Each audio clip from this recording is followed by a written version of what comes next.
Assalamualaikum warahmatullahi wabarakatuh. Alhamdulillah, nanam cabai 1 batang. Alhamdulillah ya, tumbuh kembang ya. Enggak ada. Ya, kalau dari bawah 1 batang ya cabangnya banyak. Cuman buahnya ya begitu-begitu saja ya. Namanya cuma 1 batang ya.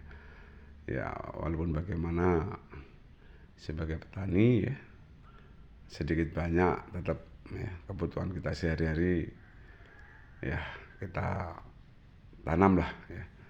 Syukur-syukur beberapa cabang, 1 cabang aja, 1 cabai aja berbuah cukup lumayan ya. Bisa untuk temen tempe goreng ataupun bakwan.